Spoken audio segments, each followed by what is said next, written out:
I'm Adrian, the cruise and travel guy. As I've been doing what I do for the past few years, I've paid close attention to what you guys have told me and what I've seen online, and that is that for the most part, local cruise itineraries are just not that exciting. Most of us cruise back to the same destinations again and again because it's easy, and ultimately just being on a cruise is part of the fun. But an opportunity has come my way to head further afield, so let's go to Tokyo.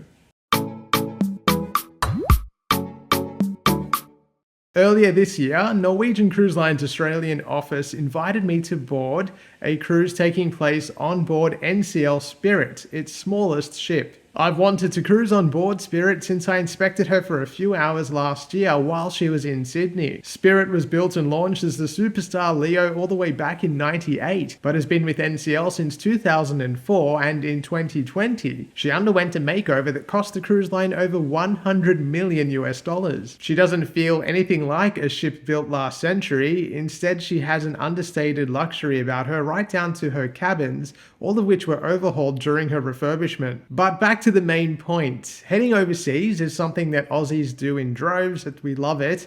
But as cruisers, we can fall into the habit of staying close to home. The convenience of avoiding flights where possible is always hard to argue with, especially when you're as far away from the rest of the world as we are. But we are pretty close to one region. A direct 10 or so hour flight from most Australian capital cities will see Aussies arrive in the land of the rising sun. And that's exactly where I'm going. I'll be flying to Tokyo, spending 2 nights in one of the world's most populated cities, and then boarding NCL Spirit for a Japan intensive cruise. We'll visit a number of ports across the cruise itinerary, and I'm really excited to check out a new destination and a new to me cruise line, and of course to tell you all about it. From a cruise perspective, I'm really interested to experience NCL firsthand, especially on a smaller ship that feels like it's been designed for those of us that prefer a little more focus on the destination. And what a destination! I'll be showing you exactly what it's like, and hopefully maybe even inspiring a few of you to go as well. If you've cruised Japan before, let me know in the comments what were your highlights and what should I not miss.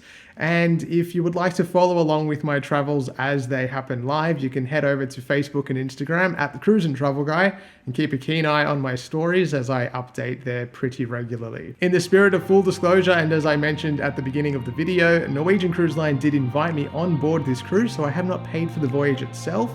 However, I have paid for airfares and hotels pre and post cruise. Irrespective, everything that you see and hear from me will be my opinion based on my experience, and I promise that always. Thanks for watching, and I hope to see you on Facebook and Instagram, but otherwise I will see you back here on YouTube with some in-depth video reviews very soon.